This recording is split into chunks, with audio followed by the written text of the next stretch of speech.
To answer your question online that you asked about how do you play well with Mulan or how do you play against her?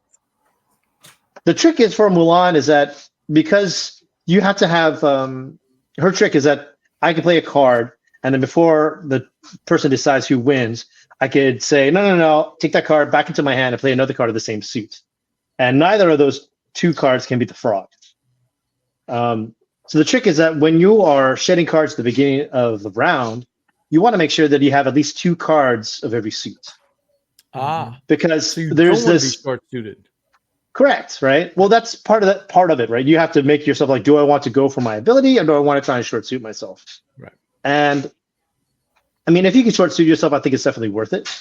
But trying to short suiting yourself to where you only have one card of a suit doesn't work for Mulan. Like you got to do two. And I think my main advice for people when they're getting into Rebel Princess, and everyone should try Rebel Princess because it's phenomenal. I think that's my favorite. That's the game I'm most proud of since my time of joining Bezier Games. Right. Because we did all the development work for that license in just a month. By the way, I have the Zombie Paella edition, and I was when you guys came out with the second edition, two of our Gumbo guys bought it, and I was like, man, do I really need this? And I played it at BGG Con with Berlin, and I'm like, oh my god, I sold my copy. Better, and I felt a little bad doing it, but I sold my copy of the Zombie Paella version because the Bezier one is just amazing. It's a better version. The Bezier game, gorgeous. It's got the better tiles.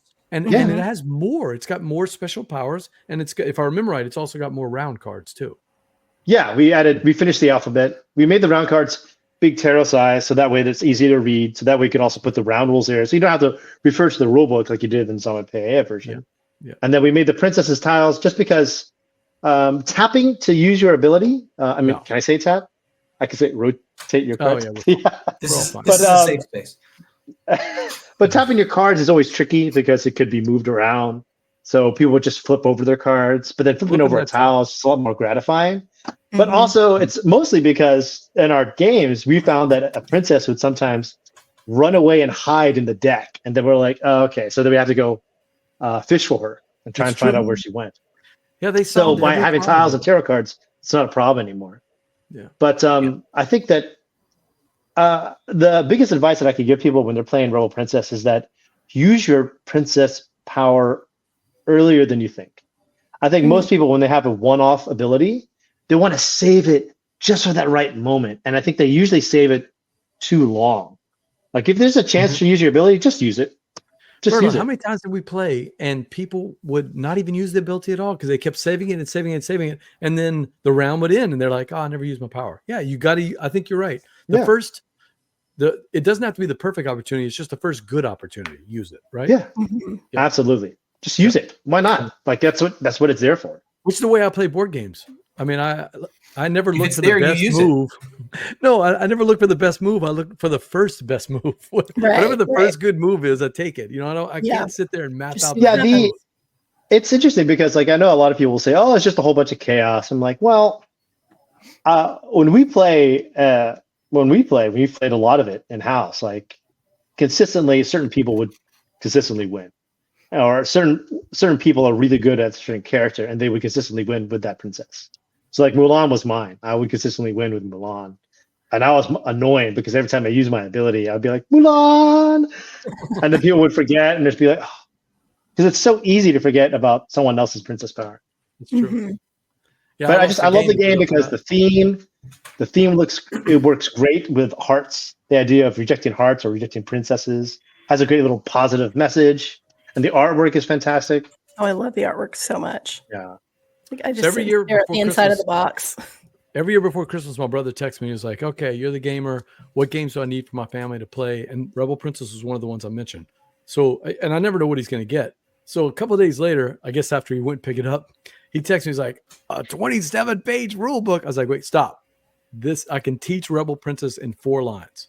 Hearts with special powers." And he's like, "That's it? That's it. You got the round cards and the special powers of princesses." He texted me back an hour later. That was easy, man. It turned out to be a pretty easy game to learn. Yeah. It's like if you know how to play hearts, you're gonna figure out Rebel Princess very fast. Half that rule book. half that rule book is an index for all the cards, all the rounds, all the princess, all the edge cases that we could find. I'm confident that we got like 95% of all those outliers.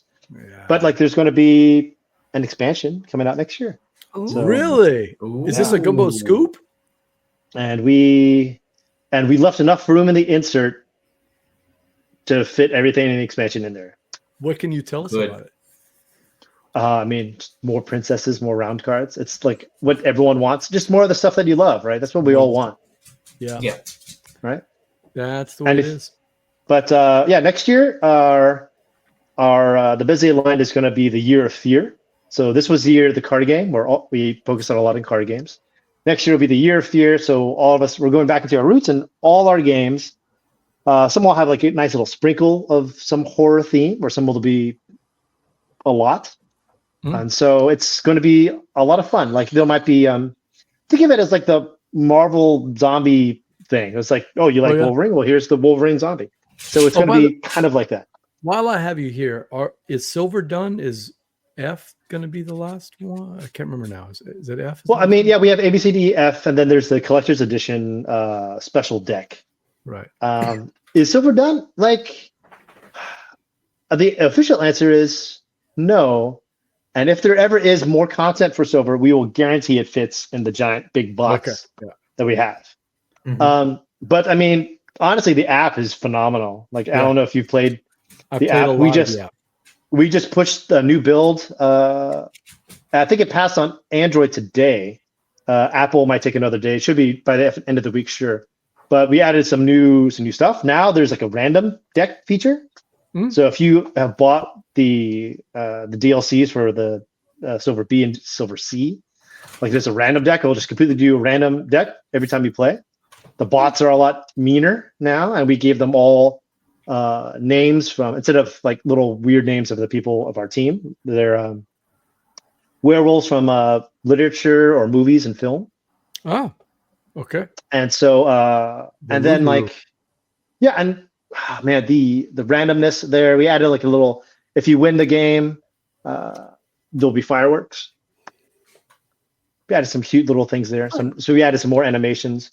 But like the coin deck is just so much fun. Like you can do so many clever things with the coin deck, or the Silver C. But it's it's just really, really addictive. All right, check that app out. No, we're gonna do that. All right, board gamers, that's it for another episode of Gumbo Live. I want to thank Jay from Cardboard East and Bezier Games for coming in. Hey, if anybody has any questions about either Cardboard East or Bezier Games, how do they get in touch with you? I am everywhere at Cardboard East. So, a blue sky, just at Cardboard East, Twitter, at Cardboard East, X, at Cardboard East, Facebook, Instagram. Yeah, or you can just email me at cardboardeast@gmail.com. Make sure to check out that YouTube channel, like and subscribe, and also check out our Facebook page, facebook.com/BoardGameGumbo, and our YouTube channel, because it helps us to get the word out about all of our upcoming shows.